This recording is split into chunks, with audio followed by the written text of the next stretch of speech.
Contigo, Conte.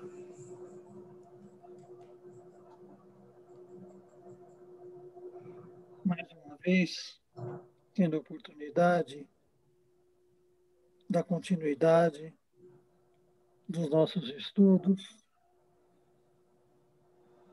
talvez essa oportunidade não seja tão nova assim, nós já tenhamos feito, mas jamais aprendido em toda a profundidade os ensinamentos que nós agora, mais capacitados e dispostos, possamos inseri-los em nossa existência e continuar assim a nossa capacidade evolutiva, fazendo uso desses conhecimentos para nos tornarmos melhor e, consequentemente, ajudarmos aqueles que estão ao nosso redor também nessa conquista. Obrigado pela oportunidade e que a espiritualidade nos acompanhe e nos auxilie nos nossos estudos. Que assim seja. Que assim seja. Obrigado, Conte. Vamos abrir aqui a apresentação. Estamos no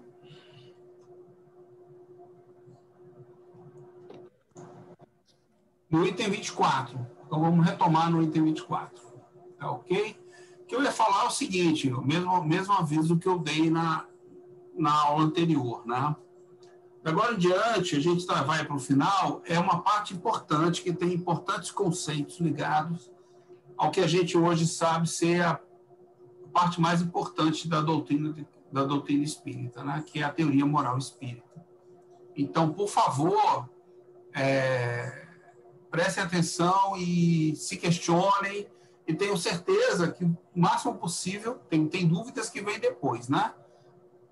Mas durante a apresentação, se tiver alguma dúvida, não deixa passar. Coloca, que eu garanto que tem muita gente que tem a mesma dúvida e tudo mais. E se você tiver dúvida depois, quando estiver pensando, traz para a próxima aula que a gente retoma, tá? A gente abre facilmente a apresentação e retoma aquele ponto sem problema nenhum, tá? A gente responde. Não podemos deixar passar. Essa parte é muito importante. Tem conceitos aqui para frente que vão aprofundar, que é o aprofundamento da teoria moral espírita. Então, por favor, vamos aprender juntos aí, tá? Então, vamos lá. 24, item 24, nós paramos na última vez, da Gênese espiritual, né? A obrigação que tem o espírito encarnado de prover o alimento do corpo, sua segurança e seu bem-estar impulsiona-o a empregar suas faculdades nessas investigações, a exercê-las e desenvolvê-las. A união do espírito com a matéria é útil ao seu adiantamento. Eis porque a encarnação é uma necessidade. Tá? Pelo trabalho que realiza, contribui com a transformação e o progresso material do globo, que habita e colabora com o Criador. É agente inconsciente. Ok? Tranquilo? Ou seja, a nossa evolução individual é importante para o progresso material do nosso globo. Tá? Que aqui ainda é inconsciente, porque esse espírito está no começo, né? Que ele está falando que o espírito ele vai em busca de prover o seu bem-estar e isso vai impulsionando para que ele, né, empregue as suas faculdades da alma, né, para o seu desenvolvimento. Então, a forma dele contribuir, né, com o progresso material, neste momento, né, da existência dele, ainda é inconsciente, porque ele ainda não tem o desenvolvimento do senso moral, do livre-arbítrio, a inteligência ainda é rudimentar, né? E na medida que a gente vai evoluindo, por exemplo, o estágio atual que a gente se encontra, a gente já está um pouco mais espiritualizado, mas ainda tem um pouco disso, entendeu? A gente começa a tomar consciência um pouco mais, mas não tem plena consciência. O dia que a gente estiver na terceira etapa, é que a gente vai ter plena consciência. A gente já está no mundo espiritual ainda, né? Aí não há mais necessidade, né, Ju, de encarnar quando estiver na terceira etapa. Mas nós tem um longo caminho ainda pela segunda etapa para a gente. Tem muita gente inconsciente, muita coisa, e já consciente em outras. Já com livre-arbítrio em várias coisas, né? Ok. E, na verdade, fica mais fácil de entender esse processo se a gente for pensar na infância, né? Que os pais vão deixando de prover certas coisas para fazer a criança começar a interagir mais com o ambiente, né? O próprio aprendizado, por exemplo, da fala é assim, né? Se a criança aponta ou indica de alguma maneira o que ela precisa, os pais vão lá e provêm, ela estagna. Então... É uma boa analogia, Fran. Mas a encarnação do espírito não é nem constante, nem perpétua, é apenas transitória. Deixando um corpo, ele não retoma um outro instantaneamente. Durante um lapso de tempo mais ou menos considerável, ele vive a vida espiritual, que é sua vida normal, de tal modo que a soma dos tempos passados nas encarnações é pouca coisa comparada ao tempo que ele passa como espírito livre. No intervalo de suas encarnações, o espírito progride, aproveita os conhecimentos adquiridos na vida corpórea. Falamos de espírito chegando ao estado de alma humana, tendo a liberdade de ação e a consciência de seus atos. Então, duas lembranças importantes, né? A primeira é que a nossa vida é espiritual, ela não é uma vida material. A gente é um espírito, né? Isso aí é um conceito interessante, é importante de se apreender, né? O que a gente está vivendo aqui é só uma veste, né? Uma única veste, por um período. Viu? A perguntinha. Na Gênesis adulterada, está assim, no item 25, está assim, no intervalo de suas encarnações, o espírito progride igualmente porque tira proveito para o seu avanço, dos conhecimentos e da sua experiência adquirida durante a vida corporal. Aí já outra Gênesis já está atualizada, né? Essa eu tirei da Gênesis adulterada. Item 25. Você tem a Gênesis normal, né? O senhor está com a adulterada? Sim. Até a Gênesis. É só um... A gente evolui nos dois mundos. A gente é um espírito, entendeu? Então, a nossa vida normal ela é espiritual. Tanto que a gente sempre retoma para o mundo espiritual e quando acabar a necessidade da vida material, a gente vai continuar existindo como no mundo espiritual. Então, mas está falando que o espírito progride lá no plano espiritual também. Então, ele não precisa da encarnação? Dá a entender isso, né? Não, existe uma... Amigo, põe o próximo slide. É do próximo slide que ele está falando. Não. É só você ler de novo o trecho que você leu, Sérgio. No intervalo de suas encarnações, o espírito progride. Igualmente, porque tira proveito para o seu avanço dos conhecimentos e da experiência adquirido durante a vida corporal. É isso aí, tá vendo? Nesse momento... Sim, mas ele fala também. Corporal, material, no mundo encarnado, para poder adquirir esse conhecimento. Qual a tradução que você tem? Dá para ver quem é o autor? A tradução? De quem que é? Tá no próximo slide, Satiro. Não, tô só falando desse aí, porque... para a gente poder comparar. Porque aí eu acho que o problema não é nem esse, o problema é do jeito das palavras que ele escolheu. A tradução é Sandra Regina Kepler. Tá, é da Mundo Maior, não é? Isso. Então... Essa é adulterada, o outro não. Não, mas nota, nesse trecho aí, não é nem a adulteração, é as palavras escolhidas pelo tradutor. Porque aqui, da Fiel, está como? Aqui, ó. No sentido de que aproveita. Não existe a palavra igualmente. Porque você não pode falar que igualmente, encarnado ou desencarnado, você evolui do mesmo jeito. O igualmente coloca que tanto faz lá ou aqui. Percebe? Certo. E é má escolha de palavras. O que ele fala? No sentido, ou seja, existe uma evolução, porque lá é como uma prestação de conta. Você vai analisar a prova. A prova no sentido de que, quando você é livre das cobranças da sua consciência, você está livre. Você reencarna. Então você está como zerado. Você esqueceu tudo que você fez. Então você não pode fingir. Você vai ser autêntico. Você vai ser aquilo que você é.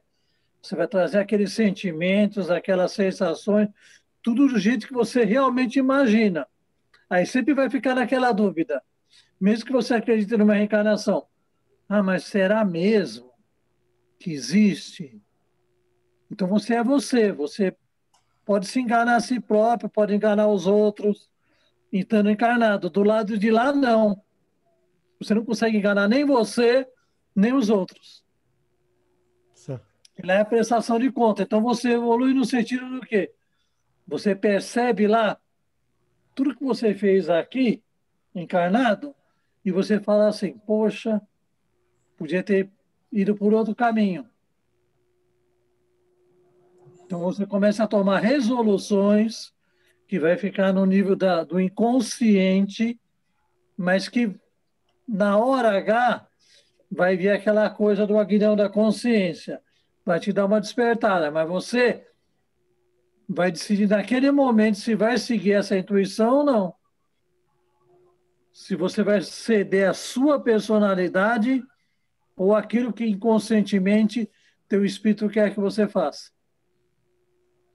Então não é igualmente. O problema da tradução aí é o igualmente. Certo. Porque, veja, se não existisse evolução do lado de lá, é como se aquilo fosse uma inutilidade para o espírito. Ele fica na erraticidade não fazendo nada. Não existe isso. Sempre existe uma oportunidade de recomeço, tanto aqui quanto lá. Então, lá você tem como planejar o que você vai realizar para o futuro. E aí você coloca à prova as resoluções encarnadas. Ok, então vamos para o próximo, né? Olha o que o espírito faz. O espírito examina o que fez na estada terrestre, passa em revista o que aprendeu, reconhece suas faltas, elabora seus planos, toma resoluções pelas quais conta conduzir-se em uma nova existência, tratando de fazer o melhor. Então, cada existência é um passo adiante no caminho do progresso, uma espécie de escola de aplicação.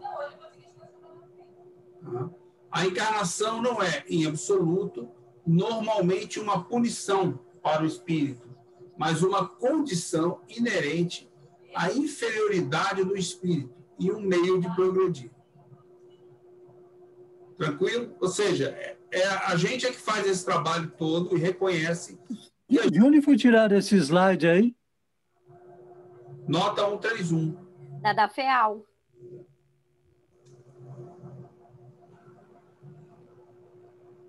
Não, eu achei que essa última frase aí Eu também. não me agradou, não.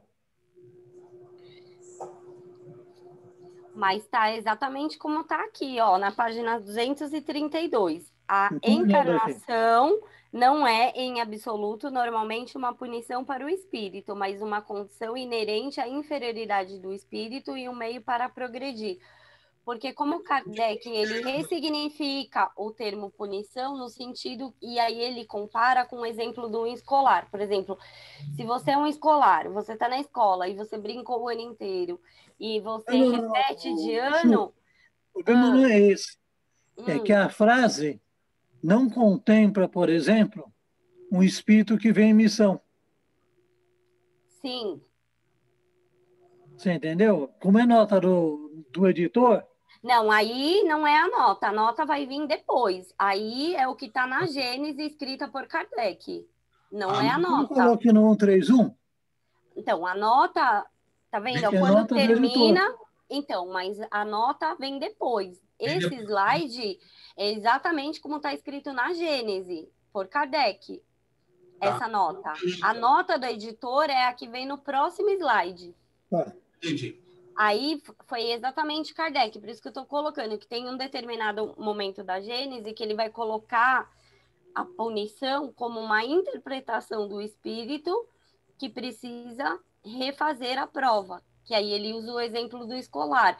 Se você brinca o ano inteiro e você repete, na sua interpretação como aluno, você interpreta que aquilo é um castigo, que você vivencia uma punição. Só que, na verdade, você está vivenciando uma consequência do seu próprio comportamento durante o aprendizado. Não, eu peguei aqui, já peguei aqui Mas está na Gênese mesmo, não é a nota esse. Não, sim. É que eu achei que o recorte final não ficou bom, não. Vamos lá. Não da nota, o anterior mesmo. A nota é essa aí agora. Sim, é porque, nota que quando ele fala aqui no final do item 25, depende, pois, do espírito abreviar por seu trabalho de depuração sobre si próprio a duração do período de reencarnações. Então, ele fala de períodos de reencarnações. Ele não fala, por exemplo, do espírito que vem numa missão. Não. Ele não tem uma necessidade de encarnação, mas ele vem. Acho que ele não falou isso, ele não abordou esse aspecto aqui. Isso, Conde, da questão de espíritos mais evoluídos que podem encarnar na Terra, ele vai trabalhar isso nos fluidos, no item 10 e no item 5, que é onde ele vai explicar, né, sobre a atmosfera e a questão da irradiação fluídica, e ele coloca como possível espíritos puros ou, né, de regiões superiores encarnarem aqui como missão, tanto encarnar Não, Ju, o que eu digo é assim, faltou colocar esse vocábulo, a duração, porque quando fala de duração de encarnações, ou seja, o indivíduo que ainda está nessa necessidade dos períodos de encarnações. Por isso que ele coloca a duração para dar esse sentido. Como no slide não apareceu. Não, isso vem depois da nota, que eu vou na sequência, tá vendo? A nota 131 tá antes. Depois que ele vai falar isso que você está falando, que é no parágrafo, à medida que o espírito progride moralmente, ele se desmaterializa. Isto é, subtrai a influência da matéria, depura-se. Aí que ele vai falar isso depois da nota, tá vendo? Que em cima desse trecho tá a notinha 131. Então, sim. Aí é que ele vai nesse trecho onde você falou, depois da nota. Então vamos em frente. Então vai, lê a nota. Kardec afasta por essa definição os dogmas que consideravam toda a encarnação como um castigo causado pelo erro original de uma alma originalmente justa.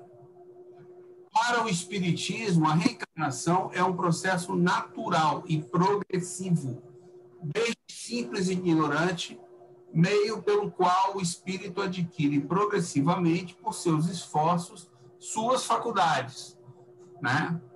Inteligência, livre-arbítrio, senso moral e virtudes, depois de centenas de vidas, nas quais elabora a consciência de si mesmo. Porque isso aí é um ponto importante, né? Principalmente para a gente, que esse dogma é um dos dogmas que há muito tempo estão tentando colocar para a gente. Vocês se identificam aí? Essa história de que a reencarnação é necessária para que você, como se fosse um castigo, porque você cometeu erros antes. E não existe isso, né? A gente nasce simples e ignorante, vai evoluindo. A gente precisa disso para evoluir. E não para pagar um castigo anterior. Tem um livro, não é espírita, mas é a história de um espírito que é oriental. Bende nesse ciclo do pensamento, nessa turma, eles colocam assim, que nas primeiras encarnações é como se você, Deus fosse o dono de uma venda e te colocasse uma caderneta e você fosse fazendo dívidas. Que quando você depois evoluir, você vai pagar Nossa, as dívidas que você contraiu. boa analogia, esse é conceito completamente errado. Sim, mas é uma visão oriental da história, entendeu? E o espiritismo, errado, né, comprou essas ideias. É o que a gente sabe, por isso que é bom chamar a atenção, começar a rever, né? Quer dizer, você não tem que vir para pagar nada, nem você vai ser castigado nenhum. E até porque não existe ninguém que castiga você. Né? E mais a gente ficar repetindo isso o tempo todo, né? Não tem ninguém, nem Deus, nem ninguém, que vai castigar você em momento nenhum. Você é completamente livre, né? Mas aquele slide que a gente começou no item 24, ele é um item extremamente importante, porque ali, né, Kardec que a gente ainda vai entrar também na questão da reencarnação. Aqui a gente está falando da encarnação, né? Isso. Então, a gente está na encarnação dos espíritos, ele vai entrar na reencarnação. Quando ele coloca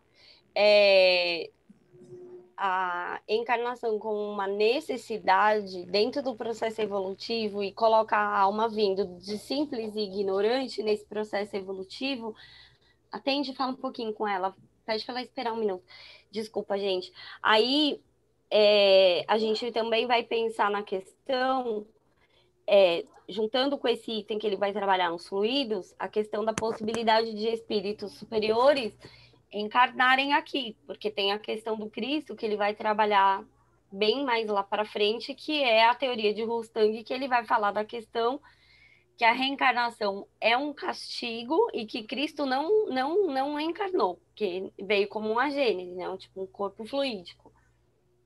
Então é importante a gente também já ir fazendo esses links de entendimento para quando a gente for trabalhar isso, né? Estudar isso juntos lá no capítulo que ele trata do corpo do Cristo, isso é uma questão extremamente importante, porque desqualifica, né, conforme Kardec analisa lá, tudo que Cristo passou. É como se ele fosse um dissimulando todo o sofrimento dele, todo o aprendizado dele, tudo dissimulado.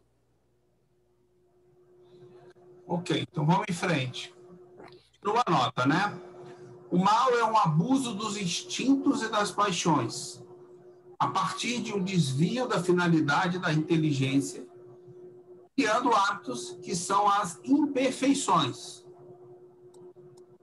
Ok? Ou seja, mas essa nota é boa, né? Essa condição, trilhada por alguns, pedirá conscientização e descondicionamento, denominados arrependimentos, expiações e reparação, nas palavras de Kardec. O sofrimento moral é, então, inerente a essa condição de imperfeição. O primeiro dura enquanto dura o segundo, e cessará quando aquele for superado. Essa é a nota do editor, essa nota, né? Tem bastante coisa aqui. Então, perceba o seguinte, o sofrimento moral que a gente leva, né? Que é o que a gente leva para o mundo espiritual, né? O sofrimento físico a gente não sofre no mundo espiritual, só sofre no mundo material, né? Ele é uma condição da imperfeição, ou seja, ninguém nos impõe nenhum castigo. A gente mesmo é que não se sente bem, porque a gente tem um sofrimento moral que a gente escolheu ter. E só quem pode resolver isso é você mesmo. O dia que você se desapegar, né, o parar de usar mal, de abusar dos instintos e das paixões, que é o que ele fala lá no começo. Né? Ou seja, quando você abusa, você fala assim, isso aqui é gostoso, isso aqui é legal, isso aqui me dá prazer, vou continuar fazendo isso. E você lá no fundo sabe que isso não é uma coisa certa. Isso vai gerando sofrimento moral em você. Né? E esse sofrimento moral você mesmo causou, ninguém causou em você, ninguém lhe fez mal nenhum, você se deixou levar porque você achou interessante, ou porque alguém sugeriu e você pegou, ou porque você descobriu e escolheu sozinho abusar de algum desses instintos e paixões seus. Entendeu? Aí você gerou o sofrimento moral. E se você faz vários atos seguidamente, você acaba criando hábito. E aí os seus hábitos são imperfeitos. Esse é um hábito imperfeito. E daí ele vai gerar em você uma imperfeição. Então, isso não é uma coisa que você faz em meia dúzia de atos. Você vem fazendo esses atos e repetindo ao longo de muito tempo. Tá? E daí, como é que você inverte isso? Estou tentando explicitar um pouquinho mais a teoria moral, não é porque isso é teoria moral, tá? Estamos diretamente aqui na teoria moral espírita, tá? Que foi toda essa parte que foi tirada da Gênesis, né? As explicações, e inseriu-se esses dogmas todos, né? Então, essa condição trilhada por alguns pedirá conscientização e descondicionamento, ou seja, em algum momento que eu criei essas imperfeições, que são, né, eu vou ter que tomar consciência de que eu vou aprendendo, gerando conhecimento, né, volta naquele ciclo, conhecimento e tal. Eu vou tomar consciência do que é que está me incomodando, do que é que está me gerando esse sofrimento, que a gente fala mais adiante. E aí, quando eu tomo consciência disso, eu vou querer descondicionar-me. E aí entra essa sequência. Ou seja, quando eu quero me descondicionar, eu vou ter um arrependimento. E aí eu vou escolher o quê? Eu vou escolher provas. Provas que vão me ajudar a me descondicionar. Essas provas são as expiações. Eu tô aqui pensando o seguinte, que essa tomada de consciência, ela pode gerar dois caminhos, na verdade. Um é esse do descondicionamento, que eu vou realmente trocar de atitude, virar a chavezinha, como se diz, né? Ou então eu posso querer lançar mão de fuga psicológica. Dizer, não, eu já entendi, mas por enquanto tá bom. Vou seguir mais um pouco nesse tempo.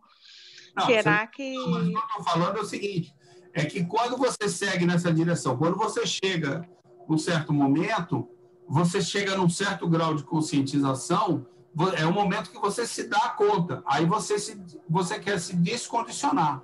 Então, na verdade, o caminho de volta, o caminho não de volta, né? Mas o caminho eu me arrependo, após me arrepender, eu já tomei essa consciência de que isso não é o caminho certo, então eu quero sair da imperfeição. Eu não saí ainda, tá? Mas eu quero sair da imperfeição. Mas aí é o caminho meu.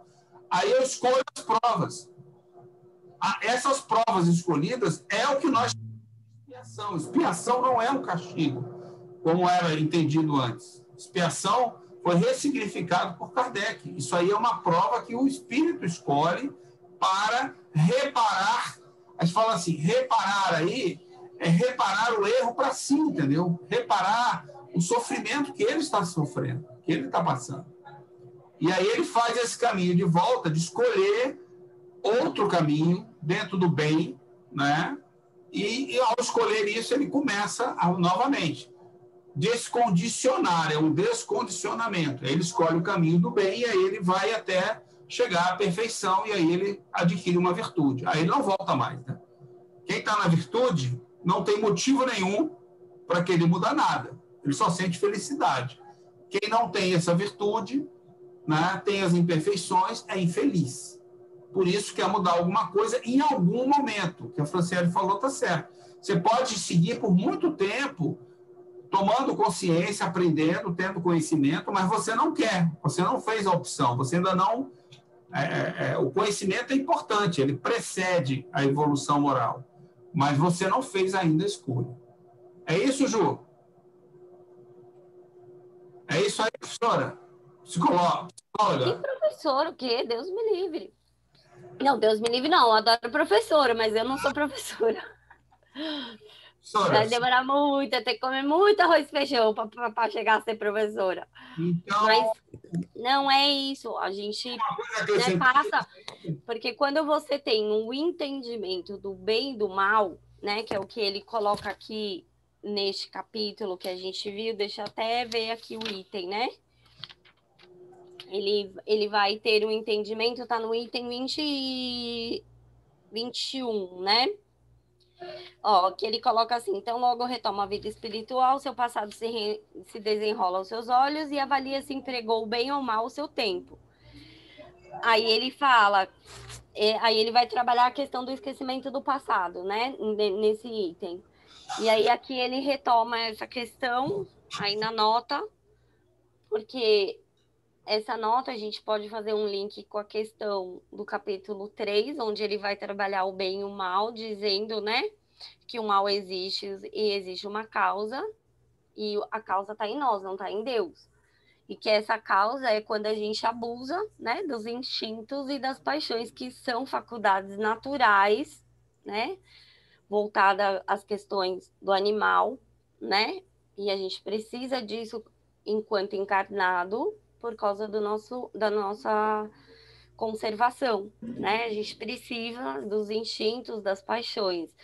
Mas uma vez que você vai evoluindo como alma, você não pode tomar atitudes, né, condicionadas pela emoção, porque aí você está sendo conduzido, né? E não você fazendo uso das suas faculdades humanas, a razão e a vontade, para escolher. E aí tem todo esse processo.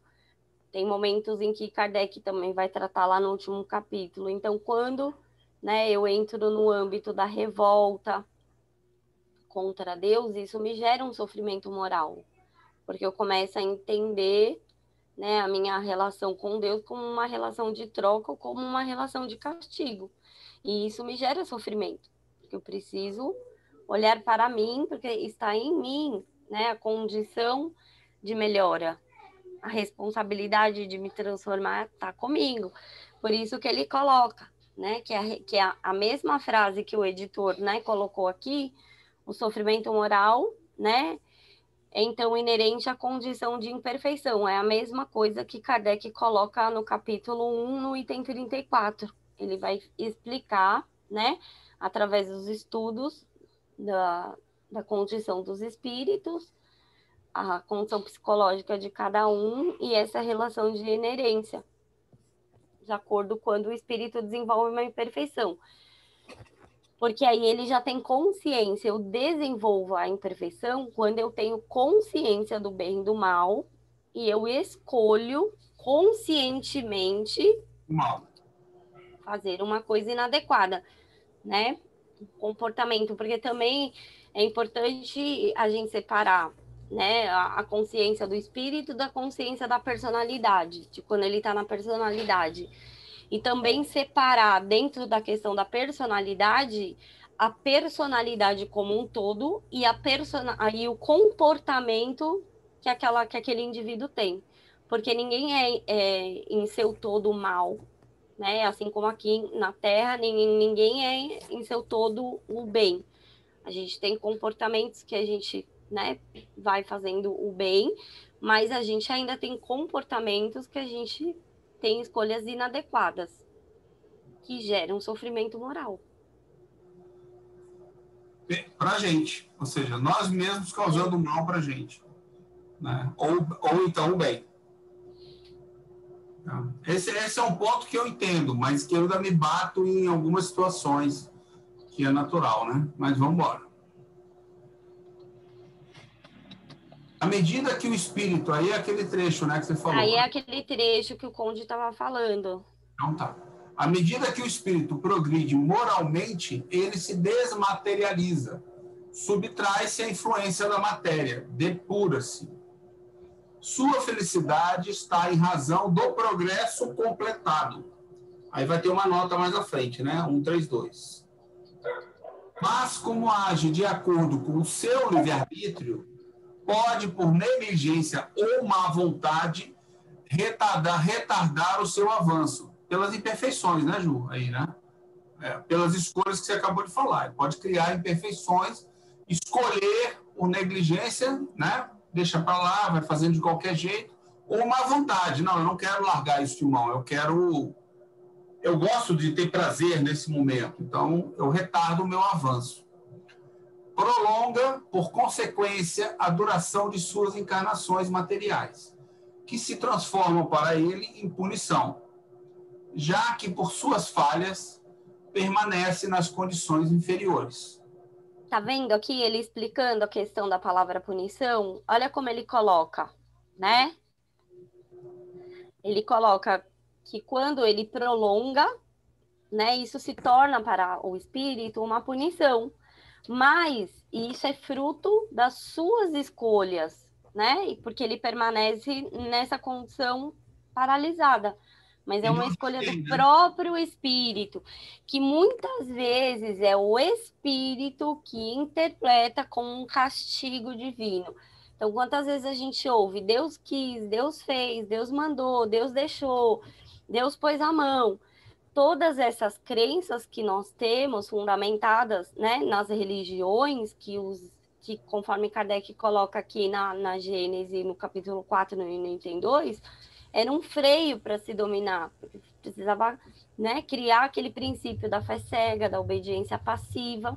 Obedeça, não questione. Então, se eu tenho essas crenças dentro de mim instituídas como uma verdade, isso me traz sofrimento também. E eu interpreto essa situação como um sofrimento, como uma punição, como um castigo. Mas se Deus, sendo o ser mais poderoso, né? Não, e ele quer dessa forma, o que eu posso fazer contra Deus? Nada. Mas aí eu entro no âmbito da revolta, aí eu tenho aquele entendimento de que a revolta é um pecado, e aí eu começo a entrar naquele ciclo vicioso de sofrimento. Então eu pequei, Deus vai me punir mais ainda, eu sou mal. É tudo escolha própria do espírito, do indivíduo. Nada a gente vai aprofundar nisso quando a gente estudar o capítulo dos fluidos, quando o Kardec vai trabalhar um item que ele cita sobre a questão das criações fluídicas. E aí eu trouxe, né, o estudo da Revista Espírita e o que o Kardec vai colocar lá. Então, a gente cria, né, criações fluídicas para nós de acordo com as nossas crenças, como a gente vai interpretar as situações. Então, isso gera sofrimento. Então, e é uma relação de inerência. A culpa disso tudo também é das crendices que já vem, de um longo tempo. Muito atrapalha a evolução da humanidade. Então, isso já veio desde a era de Moisés, né? Anterior a todas as... Mas quando... Diga, amigo. Não, pode falar.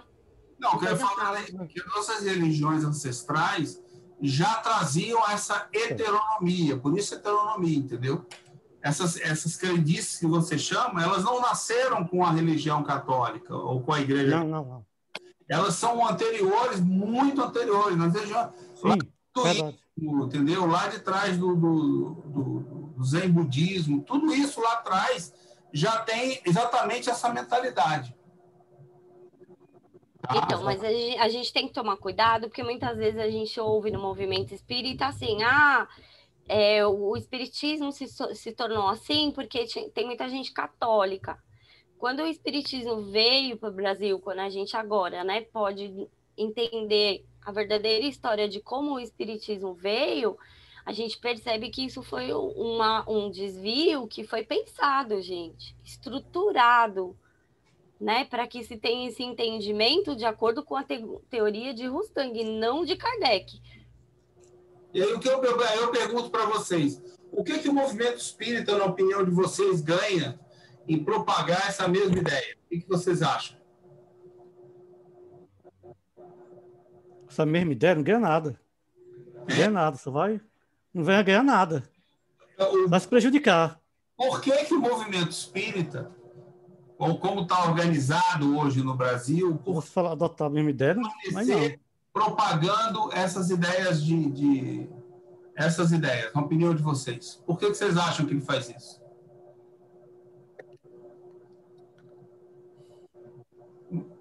Ninguém entendeu o palpite? Todo mundo acha que o movimento espírita está certo. Que é isso mesmo. Não, tá errado. Ele que vai dizer quem é que pune a gente, quem é que castiga, é isso aí. É isso, tá certo? E criar uma hierarquia. Criar uma hierarquia. Para que serve uma hierarquia? Para comandar. Ó, o Espírito Superior falando aí. Para comandar a gente. para dizer o que a gente tem que fazer, como é que a gente tem que se comportar e, inclusive, para quem que a gente tem que pagar. Inclusive, não estou gostando do seu tom de voz, hein?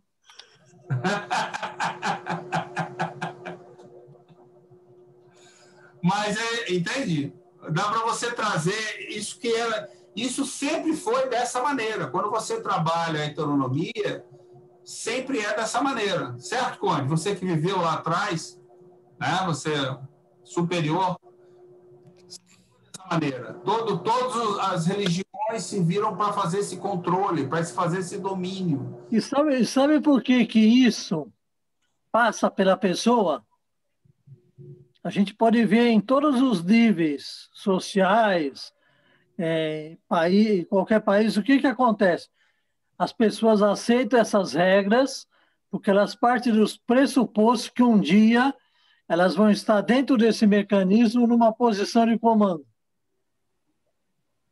Sim.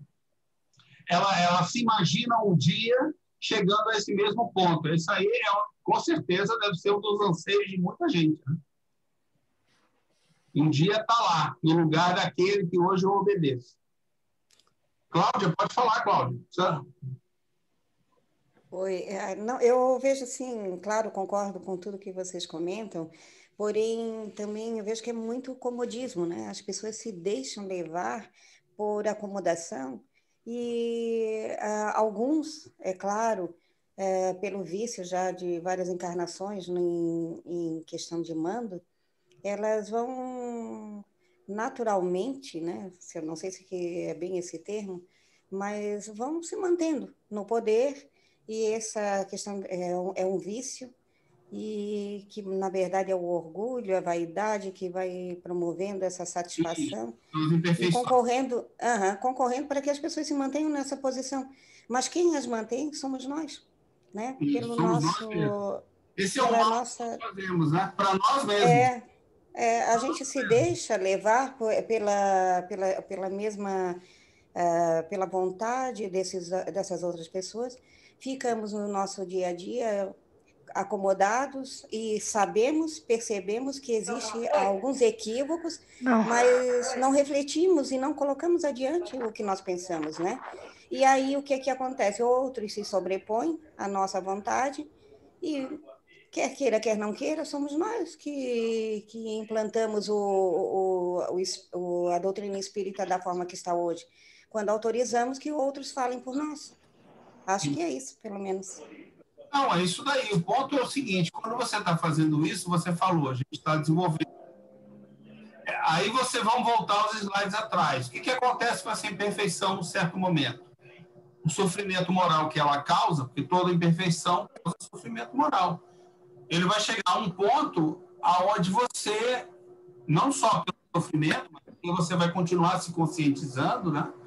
Vai adquirindo conhecimento, mais inteligência e vai aprender a fazer escolhas melhores.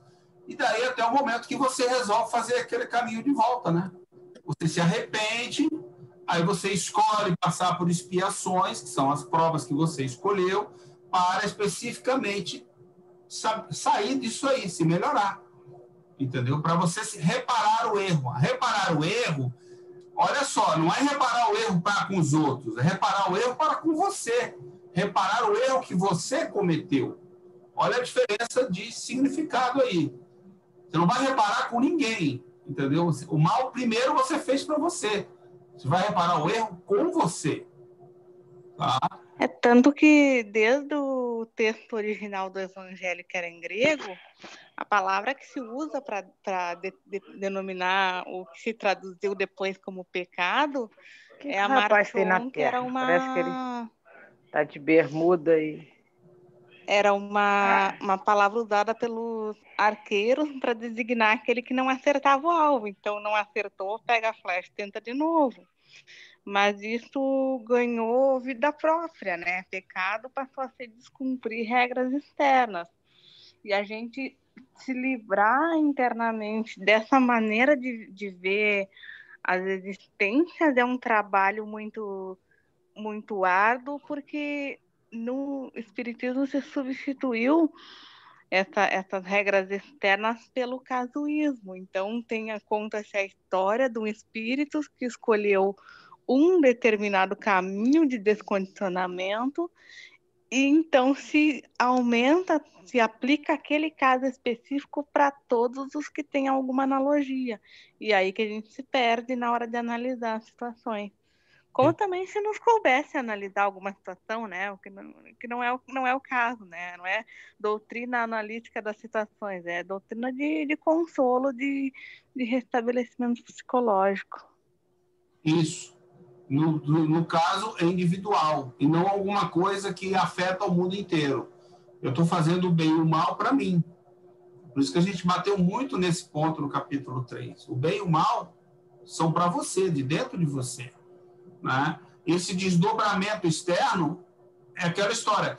Pega para si o que está acontecendo, os outros espíritos que pegam. Eu não imponho nada a ninguém. É você que escolhe se submeter à ideia, como a Cláudia falou, à ideia de outros. Aí você tem diferentes graus. Num certo momento, isso é acomodação. Tudo bem, pode ser. Não só acomodação, pode ser busca de prazer. Você sente satisfação, né, em agir dessa maneira. E reconhecer que o erro é seu te traz dor. Mas aí, num certo momento, isso é uma imperfeição, isso vai te causar um sofrimento moral que segue com você, não só quando encarnado, mas quando desencarnado no mundo espiritual, você vai continuar tendo o mesmo sofrimento.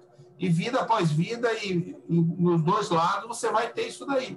Chega uma hora que o sofrimento moral pode te mostrar um caminho diferente. Dizer, não, será que não tem um outro caminho? Eu estou vendo a pessoa ali feliz, que age de uma maneira diferente, vou fazer essa ação diferente.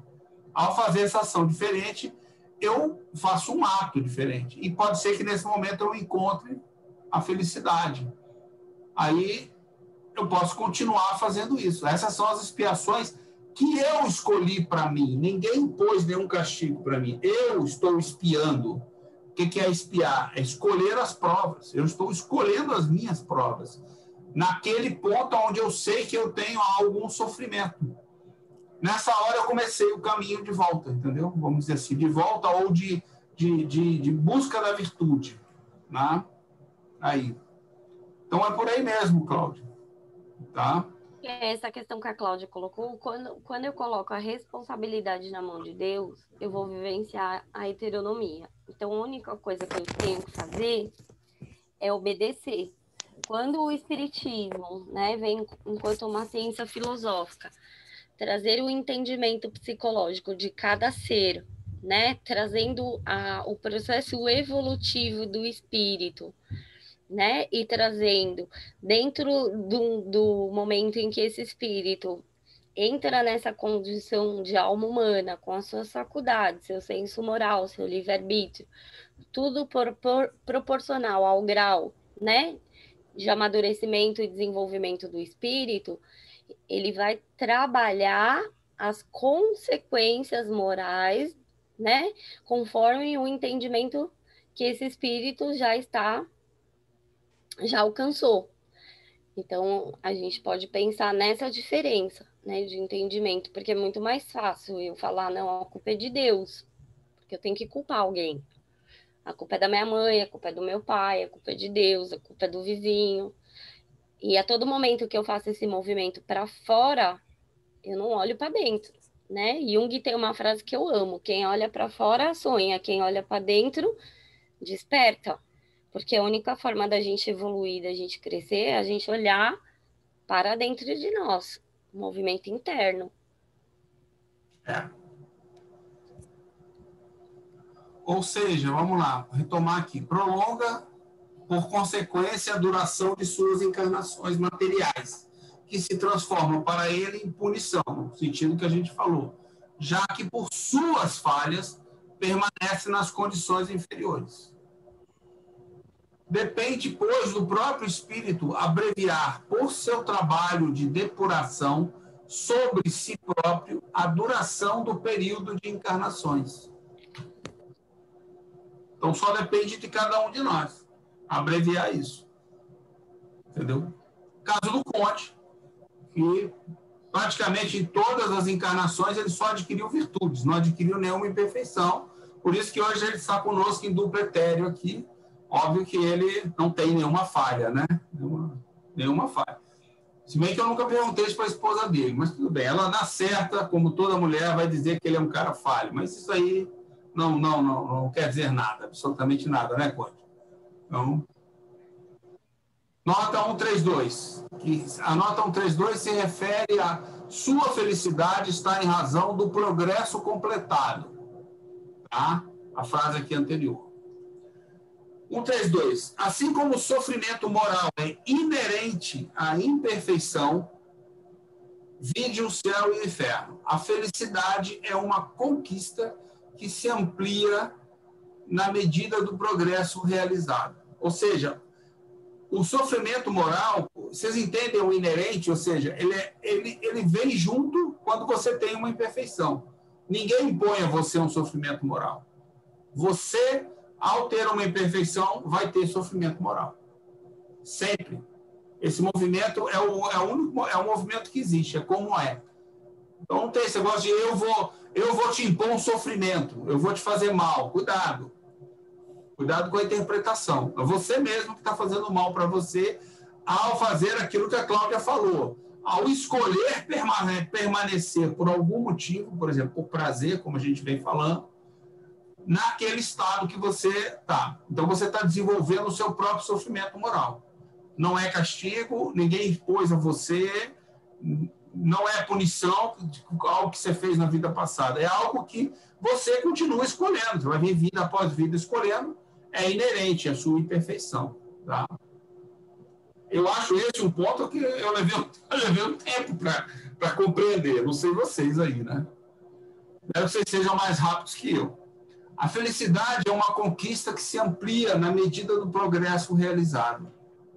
Deus não castiga nem premia, mas age por meio de leis naturais morais que regem as sensações dos espíritos, como também o fazem quanto ao elemento material.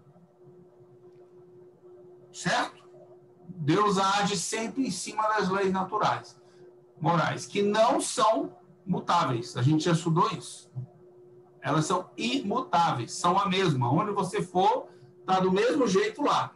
Tá? As leis naturais, morais, são leis de Deus, divinas. Tá? 26. O progresso moral de um globo acompanha o de seus habitantes. Ora, como a criação dos mundos e dos espíritos é incessante, e como estes progridem mais ou menos rapidamente em virtude de seu livre-arbítrio, resulta disso que há mundos mais ou menos antigos, com diferentes graus de adiantamento físico e moral, nos quais a encarnação é ou mais ou menos material e, por consequência, o trabalho para os espíritos é ou mais ou menos rude. Há mundos com diferentes graus de adiantamento físico e moral. A Terra é um dos menos adiantados. Tranquilo aí? Quando os espíritos alcançam em um mundo a totalidade do progresso que o estado dele permite, eles o abandonam para encarnar em outro mais avançado, onde adquirem novos conhecimentos. E assim sucessivamente, até que a encarnação em um corpo material, não lhes sendo mais útil, passam a viver exclusivamente da vida espiritual, na qual progridem em outro sentido e por outros meios. Chegando ao ponto culminante do progresso, gozam da suprema felicidade. Admitidos nos conselhos do Todo-Poderoso, conhecem seu pensamento e tornam-se seus mensageiros, seus ministros diretos para o governo dos mundos, tendo sob suas ordens os espíritos de diferentes graus de adiantamento. Ou seja, não é o mundo que progride e te leva junto. É você que progride e leva o mundo, ou se a maioria das pessoas desse mundo não progrediu com você, você vai à frente. Você vai para outros mundos mais evoluídos. Entendeu? Passa no guichê, compra um ticket e vai para Plutão, por exemplo. Não sei se Plutão é avançado, né? Mas é um ticket lá que eles vão te dar. Eu não sei qual é. Se eu soubesse... É pela SpaceX agora que tem. Vai ter até turismo agora. Vai ter turismo espacial não, agora. Turismo... pelo Kardec não disse que tem turismo, não. Você não pode ir lá dar uma olhadinha e voltar. Você tem que... A SpaceX está criando turismo espacial agora. Ah, tá. Então tá bom. Tá. Vai nessa que ela vai te levar para o mundo mais evoluído, para tu ver. Você não citou Júpiter? Hein? Júpiter? É Júpiter, que todo mundo diz que é mais evoluído. Então tá bom, né? Então, Quanto tá falando aí? então não é Marte. Marte, os marcianos são iguais. Não, tá na Revista Espírita. É isso Casa mesmo. do Moza em Júpiter. Então tá. Pois é, como é que a gente concilia isso com um mundo feito de gás é que eu não sei, né? Mas tá lá. Os espíritos devem soltar muito pum lá, deve ser isso. Vamos em É outra forma de vida. baseado em pum. Essa eu não perco. Vamos lá. Assim todos os espíritos encarnados ou desencarnados, em qualquer grau da hierarquia que se apresentem, desde o menor até o maior, têm suas atribuições no grande mecanismo do universo. Todos são úteis ao conjunto, ao mesmo tempo que são úteis a si mesmos. Ao menos avançados, como simples operários, cabe desempenhar uma tarefa material, que de início é inconsciente, depois gradualmente inteligente. Nosso caso, né? No mundo espiritual, há atividades por toda parte, e em nenhum lugar há ociosidade inútil. O mundo espiritual é barra pesada, né? Você não dorme, não descansa, então pensa bem aí. Nota 133. Essa nota tá aqui. No final disso aqui vem o 133. Vamos ler agora essa nota. Pela definição da importância proporcional de todos os seres na estrutura do universo, justifica-se por leis naturais a igualdade que fundamenta a moral autônoma, consagrando como universais os princípios de apoio mútuo, reciprocidade, cooperação e solidariedade. Na medida que a gente evolui, a gente vai cada vez mais exercendo esses princípios.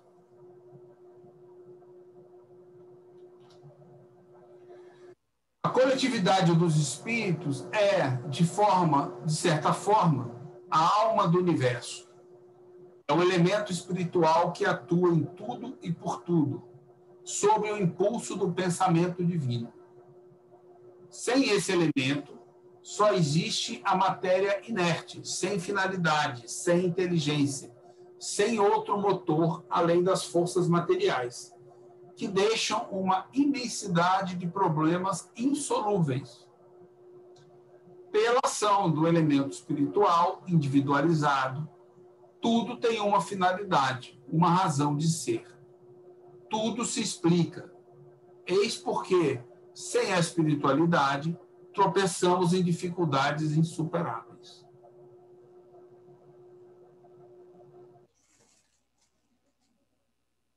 Quando a Terra se encontrou em condições, os espíritos vieram encarnar.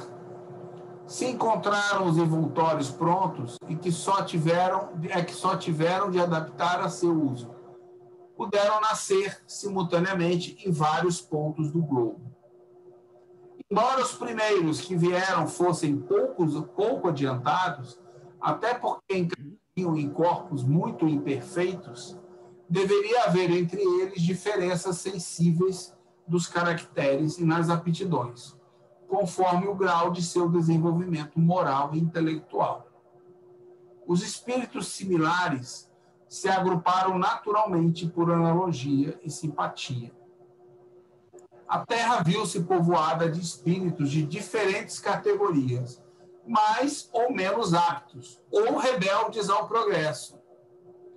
Os corpos, recebendo a influência do caráter do espírito e sendo reproduzidos conforme seu tipo respectivo, deu origem às diferentes raças, seja no aspecto físico, seja no moral. Ok? Então, essa variedade de graus de evolução que a gente tem na Terra, ela é natural. Ela independe da nossa vontade. Ela depende das características dos espíritos que estão aqui, né?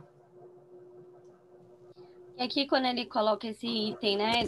A Terra se vê povoada de espíritos de diferentes categorias, mais ou menos aptos ou rebeldes ao progresso. Aqui ele está falando, né, do que ele vai começar a falar agora, da imigração, né? Da imigração e imigração dos espíritos, e também o que ele vai falar lá no último capítulo, né?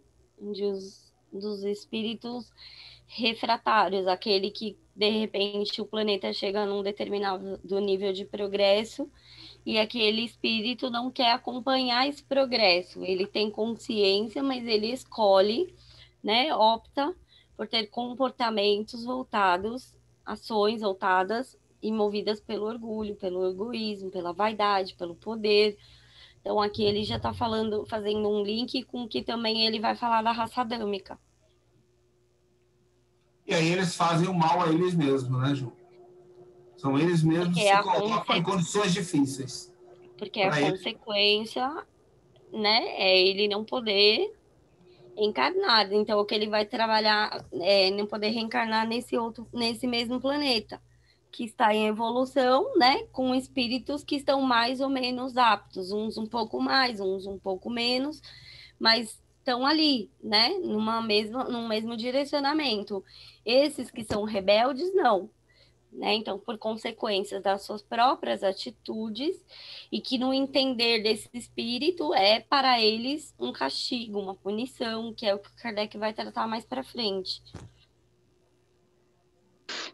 É interessante que isso hoje já é endossado pela ciência, que nos mostra que a prevalência do Homo sapiens sobre os demais, ela foi por reprodução mesmo. A espécie foi se infiltrando nas outras até que fosse predominando pela sua maior adaptabilidade, etc. Então não houve uma dominância, como a gente entende hoje na história mais recente, por guerra ou por imposição. Foi uma questão de sobreposição mesmo daqueles que estavam mais adequados a fazer aquele ambiente ser um local de progresso.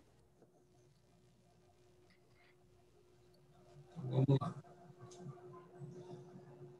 Pode-se comparar os espíritos que vieram povoar a Terra a esses grupos de imigrantes de origens diversas, que vão se estabelecer em uma terra virgem.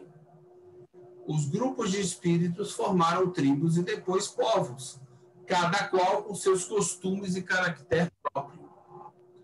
O progresso não foi uniforme em toda a espécie humana. Reencarnações. Vamos lá. O princípio da reencarnação é uma consequência da lei de progresso. Sem ela, como explicar a diferença que existe entre o estado social atual e o dos tempos de barbárie?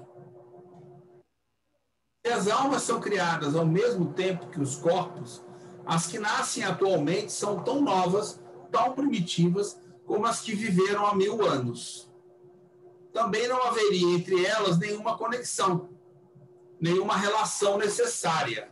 Seriam completamente independentes uma das outras. Se pensar dessa maneira, então as almas da atualidade estariam melhor dotadas por Deus que as precedentes. Elas compreenderiam melhor. E teriam instintos mais apurados, costumes mais brandos. Para sair do dilema, é preciso admitir que Deus cria almas de diversas qualidades. Porém, é uma ideia incompatível com a ideia de uma soberana justiça. Correto? Deu para entender aí? Deus não seria soberanamente justo. Criasse almas de forma diferente, graus diferentes. Admitindo ao contrário que as almas de hoje já viveram em tempos remotos, que puderam ser bárbaras, mas progrediram. E que a cada nova existência, elas trazem as aquisições das anteriores, que elas conquistaram, né? E, por consequência, as almas dos tempos civilizados não foram criadas mais perfeitas, mas se aperfeiçoaram, elas mesmas, com o tempo, e teremos a única explicação plausível da causa do progresso social. Ou seja, o progresso social está ligado à evolução dos indivíduos. Entendeu? Não à evolução de um ser amorfo chamado sociedade. A sociedade evolui. Não, cada indivíduo evolui, a sociedade evolui por causa dos indivíduos. Tá? É particular isso aos indivíduos, né? Porque a gente vai tendo aquisições e vai se melhorando. É muito mais, ou seja, só depende da gente, não depende de nada mais, só depende da gente mesmo. Fala, Cláudia. Aí, aquela questão sobre a gente, que comentei ali sobre o acomodamento, justamente quando o homem começa a despertar para o progresso do outro, que influenciando a ele, influencia a sociedade. E nós vemos também na questão da autonomia, né, que realmente houve uma detenção do poder naquele momento por aqueles que estavam mais acordados na questão da inteligência e moralmente desvinculados, né, das verdades espirituais, mas que agora com esse despertamento, que nós também não tivemos há algum tempo atrás, não dá para dizer que também foi por falta de... por não conhecimento, porque até quando a gente aprofunda o estudo, percebe a desvalidação do contexto, mas mesmo assim a gente se acomodou a um texto, mesmo que sentindo que aquele texto ele não estava de acordo, mas porque era necessário, porque precisávamos de algum aprendizado. Então, num primeiro momento, ele nos serviu. Agora, quando a gente já percebe, né, e vem a nosso encontro todo esse arcabouço de informações que elas vêm mais trazer sentido, é que a gente percebe o quanto a gente ainda estava equivocado, né? E aí, com isso, o que eu vejo, Satiro, é que nós vamos acrescentando aquelas pessoas que estão ao nosso redor, através do nosso posicionamento agora, né? E com um contexto mais de acordo, né, mas validado pela experiência e pelos estudos que vão acontecendo agora, e nós vamos aqui trazendo, né, e somando com outros para um progresso. Agora sim, existe um progresso, não que a gente está definindo como um ponto de verdade absoluta, mas já dentro da nossa condição, nesse momento, de melhora na nossa... na complexidade de informações que a gente recebeu.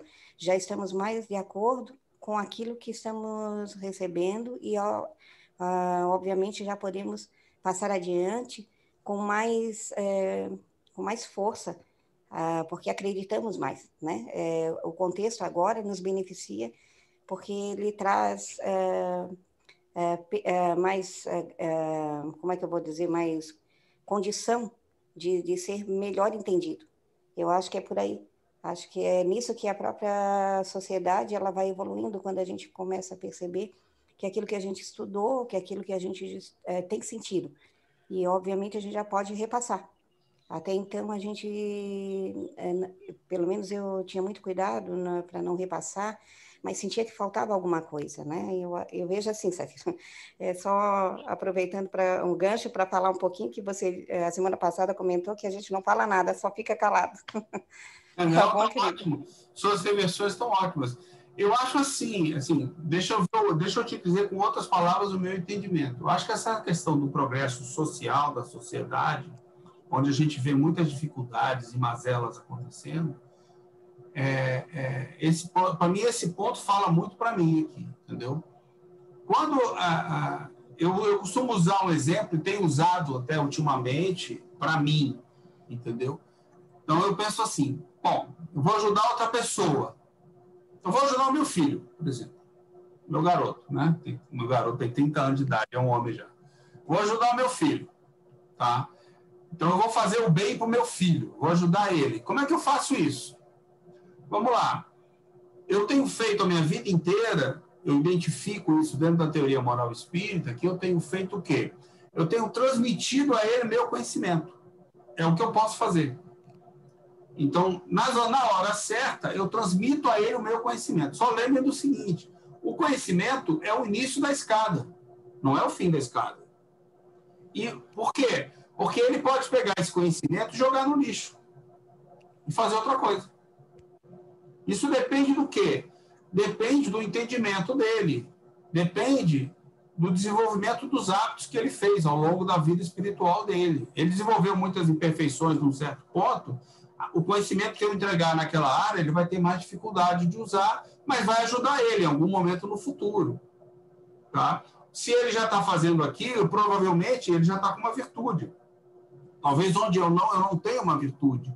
E eu possa, inclusive, aprender com ele nisso daí. Ou seja, o máximo que a gente consegue passar para as pessoas, seja por exemplo, ou seja, eu dou o exemplo para as pessoas, como Jesus fez, né?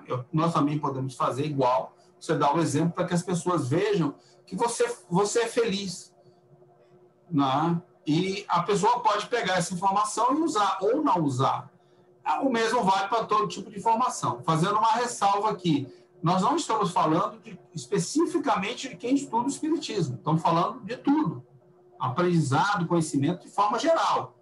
Pessoas que nunca ouviram falar do Espiritismo têm exatamente o mesmo caminho que nós. Né? Quer dizer, passam pelas mesmas coisas e podem até estar mais evoluídos que a gente. Isso não é fator nenhum. Ser espírita não dá vantagem nenhuma para a gente. Tá? Assim, necessariamente não dá. Né? Se você não usar o conhecimento melhor, não dá vantagem nenhuma para você. Então, assim, só depende da gente. Essas imperfeições, esse programa... Aí, na medida que todos nós progredimos na sociedade individualmente, a sociedade progride. Então, eu me corrijam, me colaborem comigo se eu estiver errado, mas eu acho que o máximo que eu consigo dar para os outros é entregar conhecimento. Eu não consigo entregar evolução moral para ninguém. Entendeu? A pessoa vai ter que escolher fazer essa evolução da forma que ela achar conveniente. Entendeu? Então, não adianta ficar julgando alguém e não adianta achando que ele é melhor ou maior, ou querendo que ele faça de uma certa maneira as coisas, ou até criando uma lei, porque na medida que a maioria vai se melhorando, tudo melhora, as leis melhoram, o entendimento de todo mundo melhora, e existe um progresso social que é compartilhado, que é um apoio mútuo, como a gente viu antes, entendeu? De fraternidade, de solidariedade, cooperação, tudo isso cresce com a evolução, com o crescimento da evolução moral nossa, dos indivíduos. Então, eu não sou culpado se tem pessoas que estão em condições mais infelizes que a minha. Até porque pode ter sido isso que ela escolheu. E é uma condição social inferior, não quer dizer que ela é inferior também. Esse é o grande equívoco que existe. Né? Pode ser que ela seja um espírito superior. E na condição social ela não tenha. Ela escolheu passar, lembra? Expiações? Ela escolheu aquela expiação para poder se desenvolver. É isso que eu penso. Entendeu? Nessa daí, o meu grau de desenvolvimento está me permitindo esse tipo de aprendizagem, esse tipo de conceito. Alguém quer colocar alguma coisa? Então, tá bom. Emigração e imigração dos espíritos. No intervalo de suas existências corpóreas, os espíritos estão no estado de erraticidade. Pelas mortes e nascimentos, essas duas populações se mesclam. Há emigrações do mundo corporal para o espiritual e imigrações do mundo espiritual para o corpóreo. Isso é normal.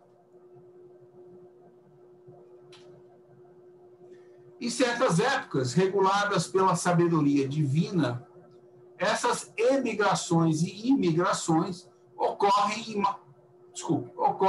em massas consideráveis, devido a grandes revoluções que se fazem partir ao mesmo tempo quantidades inumeráveis que são substituídas por quantidades equivalentes de encarnações. Aí, Roberto, esse trecho aí te interessa, né? Lá daquele desvio que você está trabalhando. Não é? Sim. Peguei mais parte da gente. Do desencarne, né? Você já deve ter capturado isso. Do desencarne coletivo, lembra?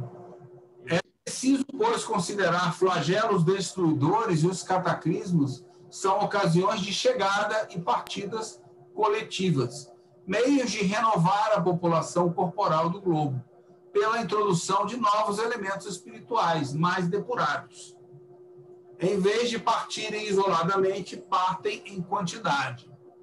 As renovações rápidas e quase instantâneas que se operam no elemento espiritual da população, em consequência dos flagelos, aceleram o progresso social. Sem as emigrações e imigrações, ele avançaria com extrema lentidão. Então, não é uma punição, é uma forma... Não é uma punição quando vai um monte de gente junto. Isso aí não tá dito aqui, né? As grandes calamidades que dizimam as populações são sempre seguidas de uma era de progresso na ordem física, intelectual ou moral e, por consequência, no estado social das nações onde acontecem. Nova raça de espíritos, vindo se misturar às existentes, constituem novas raças de humanos. Como os espíritos não perdem nunca o que adquiriram, trazem consigo sua inteligência e intuição dos conhecimentos que possuem. Imprimem suas características à raça corporal que vão animar. Raça adâmica. Segundo o ensinamento dos espíritos, é uma dessas grandes imigrações, uma dessas colônias espirituais vindas de uma outra esfera, que deu nascimento à raça simbolizada na pessoa de Adão, e por essa razão denominada raça adâmica. A raça adâmica, mais avançada do que aquelas que tinham precedido na Terra, é a mais inteligente. É ela que conduziu todas as outras ao progresso. A Gênese a mostra desde os primórdios, industriosa, sem ter passado pela infância intelectual, o que não é próprio das raças primitivas. Tudo prova que ela não é antiga sobre a Terra, e nada se opõe a que esteja aqui só alguns milhares de anos, o que não estaria em contradição nem com os fatos geológicos, nem com as observações antropológicas. Ou seja, ela viria de outro lugar, né? Ela não teve o seu desenvolvimento no nosso planeta. No estado atual dos conhecimentos, não é admissível uma doutrina de 6.000 anos, segundo a qual todo gênero humano pode proceder de um único indivíduo. Considerações que a contradizem física e... Porque aqui, essa doutrina que ele está falando é que existia um cálculo, né, que um dia aqui na Terra equivale a 1.000 dias divinos. Então, por isso que ele coloca 6.000 anos. Porque quando a gente, né, está estudando a Gênese, ele coloca a criação do mundo em 6 dias e no 7º Deus teria descansado. Então, para equiparar o cálculo, existe essa doutrina que vai trazer este cálculo, que um dia aqui na Terra equivale a 1.000 dias divinos. Então, seriam 6.000 anos. O que contradiz física e moralmente? Morais: inteligência, progresso, artes e ciência. Quer ajudar aí, Ju? Não, pode ir, amigo. Fisiológico: certas raças apresentam tipos particulares característicos. Ou seja, se existe um cara único, todo mundo seria parecido, né? Dessa maneira, né? Quer dizer, Porque essa questão de raça, ele está trazendo um pouco do entendimento também da ciência da época a dele, né? ciência da época, né? E Ou seja, classificava a questão de raças. todo mundo tem a mesma origem, né? Então você, né? Uma diferença tão radical nas aptidões intelectuais e no desenvolvimento moral atesta uma diferença de origem. Tudo isso depõe contra, né? Que é o que ele está falando na nota, nesse 136, né? Que Allan Kardec transcreve a teoria poligenista do surgimento das raças vigente na biologia no século XIX. O alemão Karl, por exemplo, justificava observando a existência de 3 tipos diferentes de macacos, chimpanzé, gorila e orangotango, as quais teriam gerado 3 raças humanas diferentes. Então, algumas vezes ele está trazendo o entendimento da ciência para explicar a diferença das raças, do corpo, né? Ainda é ciência aqui. Ciência conhecida da época, né? E tem uma outra questão também aí nessa forma de interpretação, que é o seguinte, não sei se vocês sabem, mas no hebraico, sobretudo no antigo, não existia todo esse monte de palavras para expressar tempo. Dia, mês, ano, era tudo uma coisa só. Aí na tradução, à medida que o tempo vai passando também, vira bagunça, né? É que tem um profeta que eu esqueci o nome dele, não é profeta, eu esqueci o nome dele. É um nome bem complicado que eu pesquisei o ano passado e ele traz esses cálculos, ele faz esses cálculos, né, de um dia aqui na Terra com 1000 dias divinos. Aí tem toda uma teoria dele que ele vai explicando. Depois eu vejo se eu acho o nome dele.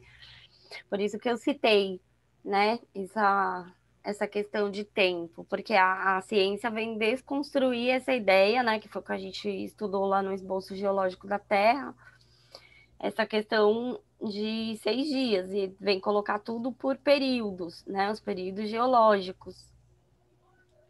E que são bem maiores até, né? Que é, de certa forma, o que o Kardec está fazendo um link aqui, porque ele vai falar dos fatos geológicos, da questão da cronologia chinesa, né? Ele vai trazer a ciência para contestar esse sistema de equiparar 6 dias com 6.000 anos, com 1000 dias divinos. Independente dos fatos geológicos, a prova da existência do homem sobre a Terra, antes da época fixada pela Gênese, é tirada da população do globo. A cronologia chinesa remonta a 30.000 anos. Os documentos mais autênticos atestam que o Egito, a Índia e outros países eram povoados pelo menos 3.000 anos antes da era cristã. Uma rigorosa lógica, apoiada pelos fatos, demonstra que o homem está sobre a Terra desde um tempo indeterminado, muito anterior à época assinalada pela Gênesis. Ok? É para ajudar a desconstruir essas crenças que colocam para a gente, entendeu? Doutrina dos anjos decaídos e do paraíso perdido. Nota 137. Quando na Revista Espírita de janeiro de 1862, publicamos um artigo sobre a interpretação da doutrina dos anjos decaídos, apresentamos apenas como uma hipótese, tendo somente a autoridade de uma opinião pessoal controversa, já que, então, faltavam-nos elementos completos para uma afirmação absoluta. Temos título de ensaio com vistas de provocar o exame com a determinação de abandoná-lo ou modificá-lo. Se fosse preciso, atualmente esta teoria sofreu a prova do controle universal. Não somente foi acolhida pela maioria dos espíritos, como a mais racional e de acordo com a soberana justiça de Deus, mas ela foi confirmada pela generalidade das instruções dadas pelos espíritos sobre esse assunto. É o mesmo que concerne à origem da raça adâmica. Nota de Allan Kardec. 42. A palavra anjo tem várias acepções. Pode ser usada indiferentemente para o bem ou para o mal. Uma vez que dizemos os bons e os maus anjos, o anjo de luz e o anjo das trevas. Disso resulta que, em sua acepção geral, significa simplesmente espírito. Os anjos não são seres fora da humanidade, criados perfeitos, mas espíritos que alcançaram a perfeição por meio de seus esforços e de seu mérito. Aí eu acho que é uma nota 138. Vamos à nota. As religiões ancestrais partem do princípio de que Deus teria criado os seres numa condição de perfeição e, por terem errado ou se rebelado, teriam sofrido uma queda na encarnação humana como castigo. Adotaram a moral heterônoma, leis externas, castigo e recompensa, submissão. Está claro para vocês? O Espiritismo se fundamenta na moral autônoma, justificada pela evolução do espírito, desde simples e ignorante, conquistando suas faculdades, inteligência, livre-arbítrio, senso moral, pelo próprio esforço e adesão voluntária e racional ao princípio moral. No lugar de fé cega e obediência passiva, requer reciprocidade, cooperação e solidariedade. A felicidade não é uma recompensa divina, mas meritória e progressiva, proporcional ao progresso moral. Tranquilo? Agora que vocês sabem, já podem ser felizes.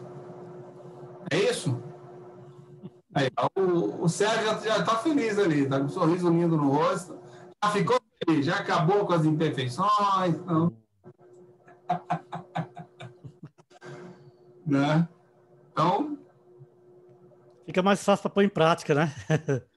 Isso aí é moleza. Isso aí, agora que a gente sabe, é só colocar em prática. Entendeu? É fácil. Não. Vamos em frente? Pode ir. A rebelião contra Deus é inconcebível em seres que ele criou perfeitos, ao passo que é possível em seres ainda atrasados. Etimologicamente, a palavra anjo, grego angelos, que significa enviado, mensageiro.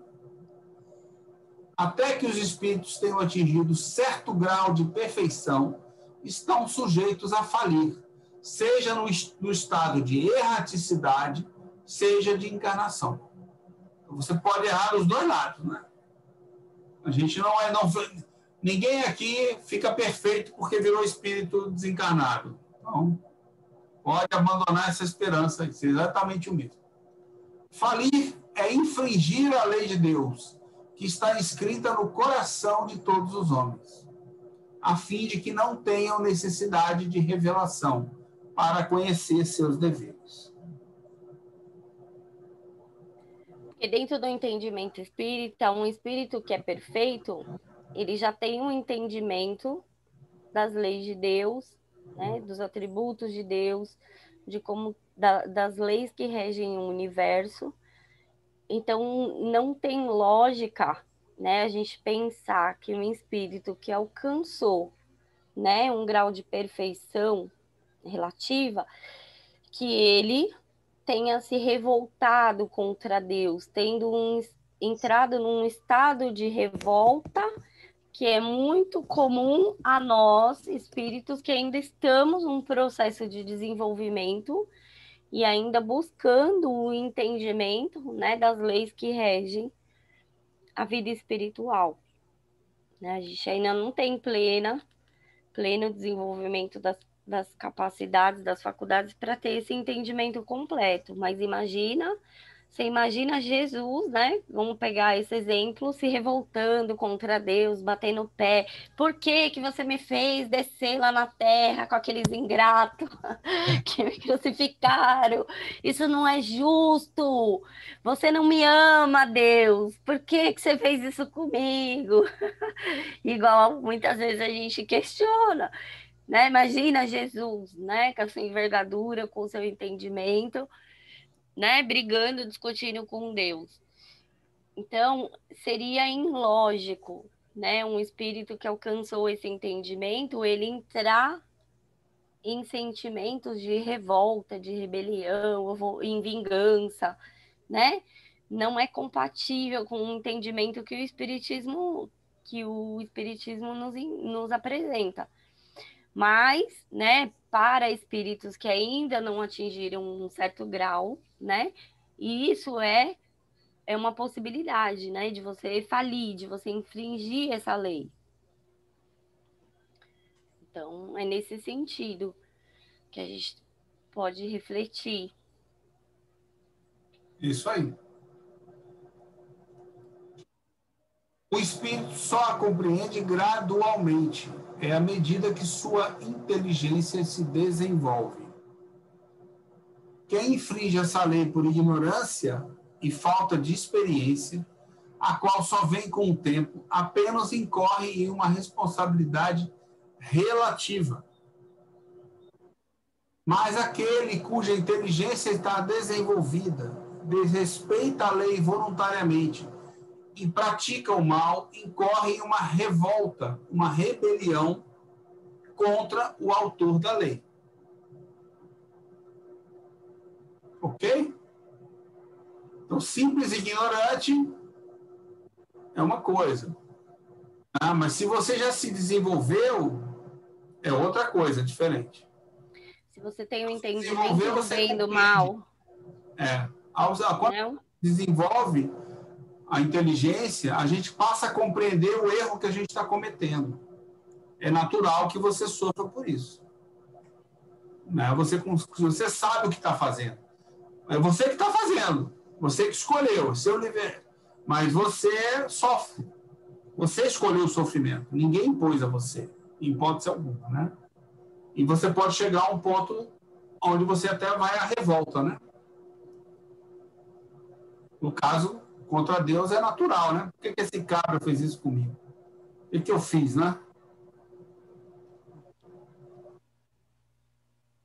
Os mundos progridem fisicamente pela elaboração da matéria e moralmente pela depuração dos espíritos que os habitam. A felicidade está na razão da predominância do bem sobre o mal. O progresso intelectual não é suficiente, pois com a inteligência podem fazer o mal. Tão logo o mundo chegue a um de seus períodos de transformação que deva elevar na hierarquia, mudanças ocorrem em sua população encarnada e desencarnada. É então que acontecem as grandes emigrações e imigrações. Isso aqui me remete de novo para aquela história de que, poxa vida, como é que a gente é tão evoluído, né? O que vocês acham desse pensamento? Como é que a gente é tão evoluído e tem tanta gente morrendo de fome aí no mundo, né? É o que eu falei, evoluído tecnologicamente, né? Tecnologia, a Terra está mais rápido, né? Mas está moral, faltando moral, né? Sim, exato. Moral está faltando, né? A tecnologia dando saltos aí em tudo, né? Medicina, astronomia, né? Mas isso não quer dizer que nós somos espíritos melhores, superiores. Se todos Exatamente. nós somos. Verdade. É você tomar o todo como se fosse a parte, né? Exato. E como se o todo da tecnologia, do intelecto, bastasse para evoluir a gente. Não basta. Existe um aspecto que não está representado na matéria. Exato. Que está representado no mundo espiritual, que é a nossa evolução moral. É ela que realmente joga a gente para frente, faz a gente evoluir. Né? Tá aí a ação. Né? O progresso intelectual pode causar o mal, sim. Pode fazer com que você faça escolhas, como diz a nossa colega Cláudia, que acomodem você, né? Que façam que você se acomode e não se desenvolva num certo aspecto moral. Verdade. Tendo mais prazer em certas coisas, né? Exato. Então, é esse o caminho que a gente segue.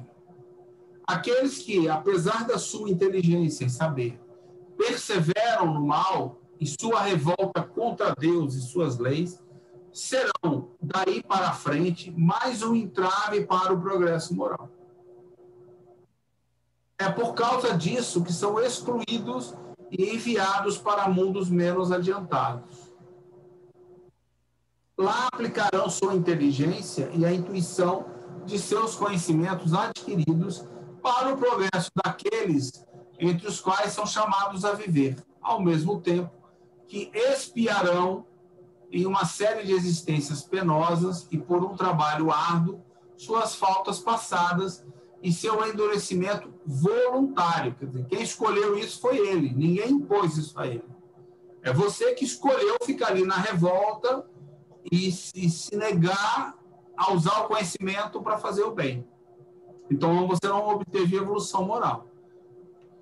Daí você vai continuar no mesmo patamar, sofrendo do mesmo jeito, mas em outro lugar. Né? Com aqueles que são semelhantes a você, que estão ainda naquele estágio. Né? Obviamente, com um pouco mais de inteligência do que talvez que estejam lá. Provavelmente, vamos dizer assim. Mas o aspecto moral não evoluiu. A inteligência não garante o aspecto moral. Isso parece bobagem, mas eu acho que, a minha opinião, é que isso é muito importante, entendeu? O que serão eles entre essas populações novas? Ainda na infância da barbárie, se não anjos ou espíritos caídos, enviados em expiação. A terra de onde foram expulsos não será para eles um paraíso perdido? Os maus saem do mundo que habitavam, sendo substituídos por espíritos melhores, vindos da erraticidade. Desse modo, desse mesmo mundo, ou de um mundo menos avançado por seu mérito. Ou seja, se você é um espírito desse, quando acontece uma situação dessa, qual é a sua interpretação natural? É essa, né? É que existem anjos e espíritos caídos que são penalizados, que perderam o paraíso. Entendeu? Dá para pegar o pensamento de alguém que pensa dessa maneira e é colocado numa situação como essa, ele vai achar o quê? Ele vai achar isso. Ele vai achar que, poxa vida, a terra prometida me foi tirada. Eu quero voltar para a terra prometida. Eu sou um anjo caído. Então não adianta, viu, Roberto? Não adianta se revoltar. Eu falei isso para você. Não adianta, cara. Não adianta. Ouve seu Rony aí, que ele vai te conduzir. Não adianta se revoltar. Não, já passei essa fase. Tá na aceitação, Roberto? Já passei essa fase. Ele não compreende porque ele apanha da mulher tanto. Ele não compreende. Essa é a missão. Essa é a lição. Vamos lá. 46. A raça adâmica tem todas as características de uma raça proscrita, exilado, degradado. Espíritos que dela fazem parte foram exilados na Terra, já povoada por homens primitivos. Sua superioridade intelectual prova que o mundo de onde saíram estava mais avançado do que a Terra. Mas esse mundo, devendo entrar em uma nova fase de progresso, e estes espíritos, ante sua obstinação, não querendo colocar-se à altura, tornaram-se um entrave. Ao relegar aquela raça sobre essa terra de labor e de sofrimentos, Deus teve razão de lhes dizer: dela tirarás o teu alimento, com o suor do teu rosto.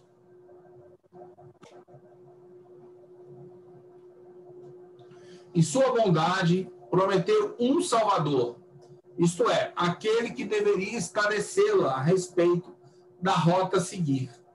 Cristo, que ensinou a lei de amor e de caridade, estando acima das fraquezas humanas. Buscando fazer a humanidade avançar, é que os espíritos superiores, sem ter a qualidade de Cristo, encarnam de tempos em tempos sobre a Terra. Essa parte aí, Ju, ajuda, sem ter a qualidade de Cristo, ou seja, ainda são espíritos que estão ainda inferiores a Cristo, é isso? Onde você está, amigo? Buscando fazer a humanidade avançar, é que os espíritos superiores, aí ele fala, sem ter a qualidade de Cristo, encarnam de tempos em tempos sobre a Terra. Deixa eu ver onde que está aqui no livro. No 46. Requerer cumprido. Ou seja, ele quer dizer o que com isso? Sem ter a qualidade de Cristo. São superiores, mas estão ainda numa categoria inferior à do Cristo, né? Cristo é uma categoria, né? Hierárquica dos espíritos. Já no nível superior, não é? Deixa eu ver Os aqui. Cristos. Não Jesus especificamente. Jesus no meio deles, né? Todos os Cristos. Está no Não, final. ele coloca aqui, achei. É igualmente com vistas a fazer a humanidade avançar no sentido determinado que os espíritos superiores, sem ter a qualidade do Cristo, encarnam de tempos em tempos sobre a Terra para cumprir missões especiais que também são proveitosas para seu adiantamento pessoal, se as cumprirem de acordo com os desígnios do Criador. Porque aqui ele está falando que sem a lei da reencarnação, a gente ficaria sem nexo àquilo que Jesus falou, né? Porque ele prometeu que mandaria o Consolador para esses espíritos, né? Que saíram daquele lugar onde estava em outra condição, né? Então ele fala que ele mandaria o Consolador. Só que no momento que ele fala isso, se não existe a lei de reencarnação, fica sem sentido as palavras que Jesus colocou. Mas Porque lembra que ele vem trabalhando, se Deus cria as almas perfeitas, sim. né? Então, por que as almas de hoje são mais evoluídas que as de antigamente? Ou se Deus, né, se só tem uma vida, por que esse espírito ele encarna agora numa condição melhor do que dos espíritos selvagens? Isso não faz sentido. Precisa ter um entendimento da lei da reencarnação para que você possa entender sobre para que aqueles espíritos que Jesus está falando são os mesmos que depois iriam receber o consolo. Sim. Tem um detalhe aí, que é a palavra superiores, e depois ele coloca sem ter a qualidade do Cristo, porque no livro dos Espíritos diz qual foi o espírito mais evoluído que... Aí ele fala Jesus. Aí ele coloca o quê? São espíritos superiores, mas são espíritos falíveis. Sim, não são espíritos perfeitos. São espíritos superiores, mas falíveis. O que ele está colocando aí são esses luminares que vêm e podem, nota bem, podem fracassar. Está bem claro aí no final. Eles podem não cumprir aquilo que eles se propuseram. Porque tem a lei do esquecimento, tem o universo, tem várias coisas. Eles são ainda falíveis. Já estão em evolução, né? Então, mas nota o que acontece geralmente. Quando vai vir um determinado progresso, uma determinada ferramenta vai ser criada para propiciar a evolução do homem, se um não fizer, um outro em seguida faz. Pode reparar por essas descobertas que surgem, são vários grupos em vários lugares pesquisando a mesma coisa. Se um não faz, em seguida o outro complementa. Perfeito. Ou seja, já existe no conceito deles, vezes, olha, e se eu falhar? Se você falhar, não se preocupa que fulano de tal vai estar lá. É a maneira que eles garantem que, de uma forma ou de outra, algum dos gênios que estão aqui, que são espíritos superiores, vão nos ajudar a evoluir. É isso? Quanto mais a humanidade vai avançando, maior o contingente e as oportunidades desse progresso ocorrer, dessa descoberta ocorrer. Por exemplo, vamos pegar lá na época do Newton. A gente sabe que o Newton e o Leibniz chegaram a algumas descobertas ao mesmo tempo, por métodos diferentes, que chegou até, ele deve ter plagiado de mim. Só que aí, na hora que foram ver o método que cada um utilizou para chegar àquela descoberta, eram diferentes. Mas o que acontecia? Antigamente o saber estava muito esparramado, muito distante, um centro de saber do outro. Hoje, com as comunicações e o avanço, é muito mais rápido. De 100 e poucos anos para cá.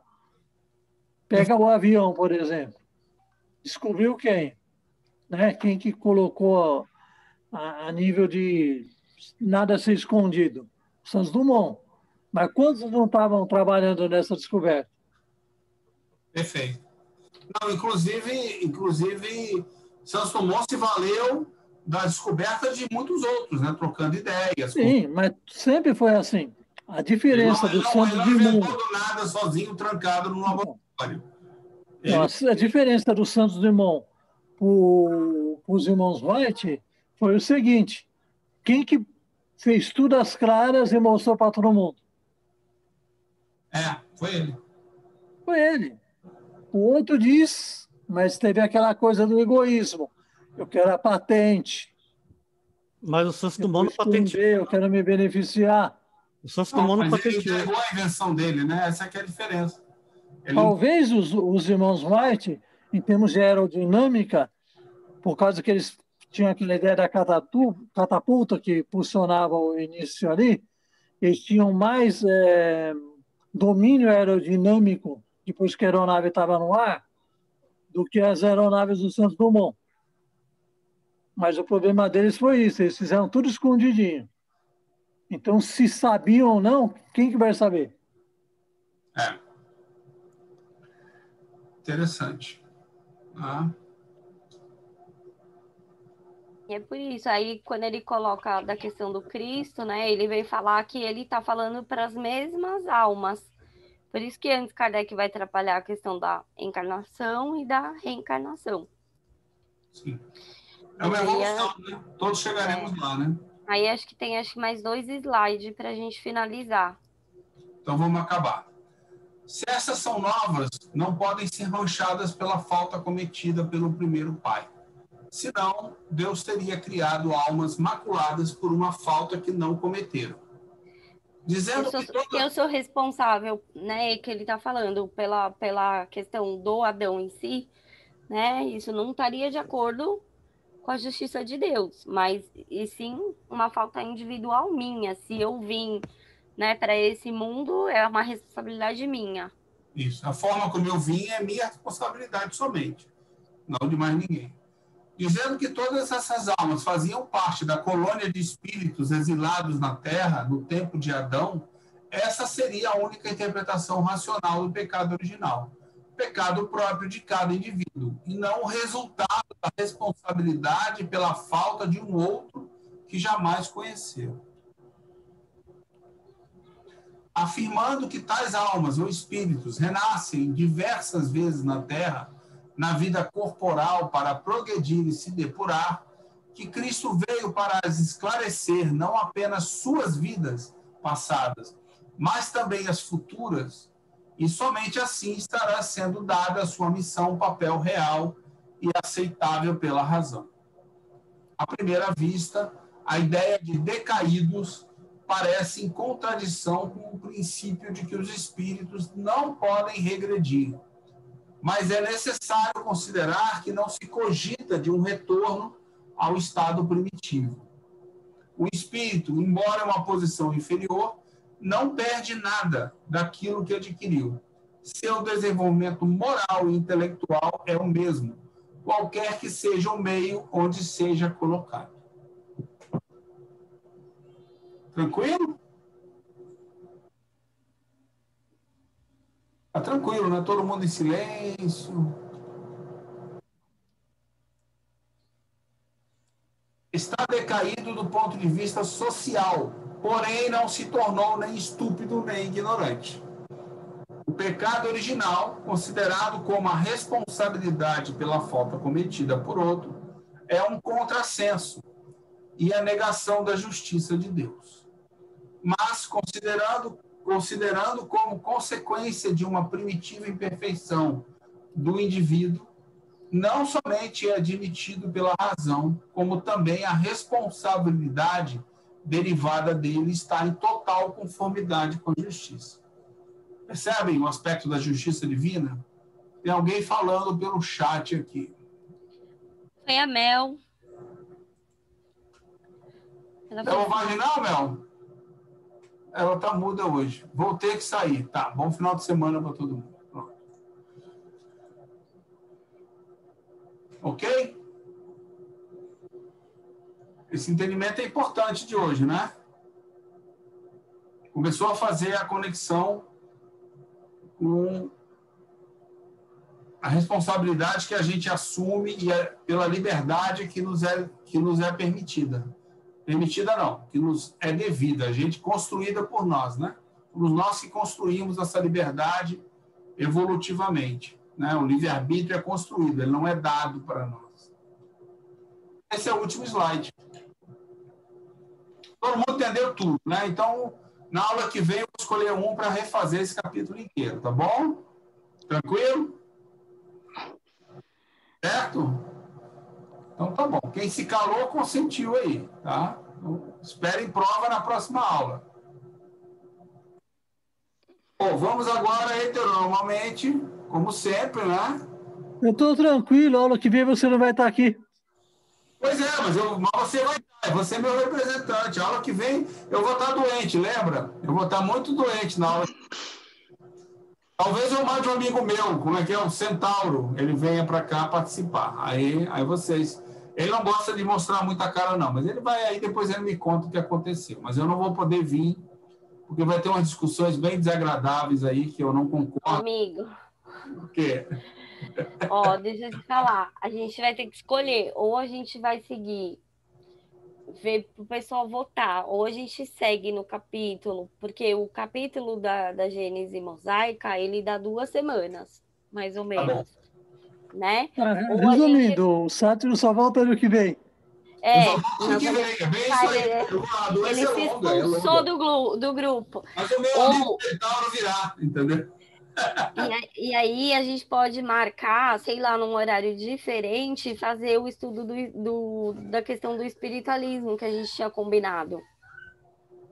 Ah, sim. Entendeu? É uma proposta, é um acréscimo para uma proposta. Porque, ó, eu acho bacana se a gente terminasse, porque depois ele vai entrar na parte dos milagres, aí a gente faz o fechamento na Gênese Mosaica dessa parte do livro, e aí quando a gente voltar em janeiro, a gente vai entrar nessa parte dos milagres segundo o Espiritismo.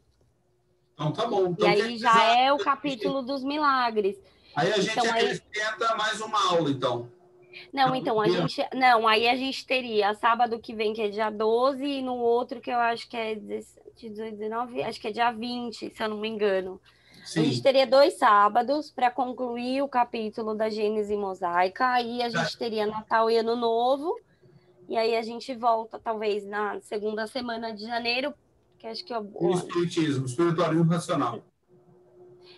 Ou então a gente pode fazer, sei lá, em um outro horário esse estudo do espiritualismo, sei lá, um sábado de manhã. Vamos votar aí, pessoal. Quem é que é a favor de completar esse ano e quem quer fazer no ano que vem, pulando algumas semanas aí? E aí a gente escolheria uma segunda, uma terça, alguma coisa parecida assim, para fazer o espiritualismo racional. Faz a prece, amigo, aí a gente encerra e volta. Dá tempo do povo pensar.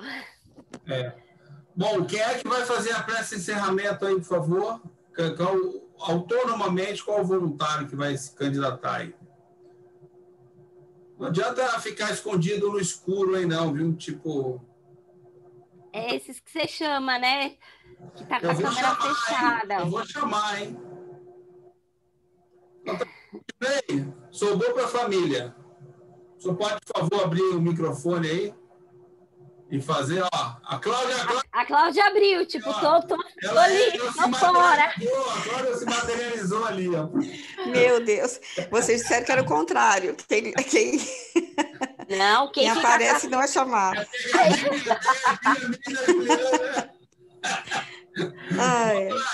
Tio, tá ocupado lá. Quem é esse candidato aí? Vamos escolher outro que está escondido, então. Dentro da lógica da Cláudia, a gente vai escolher outro. Tirando, obviamente, o ser superior aí, o nosso amigo Conde, né? É porque ele já fez no início, Lucilene, né? Esse nome é bonito. Lucilene, aparece aí pra gente. Posso fazer sim. Faz pra gente, então. Obrigado, tá? Por nada. Pai, espíritos amigos que estiveram presentes nesse momento tão importante que tivemos oportunidade de saber um pouquinho mais dos teus ensinamentos. Gratidão por esse sábado e que no próximo sábado possamos todos estar juntos e com a mesma vontade de evoluir. Que assim seja, graças a Deus.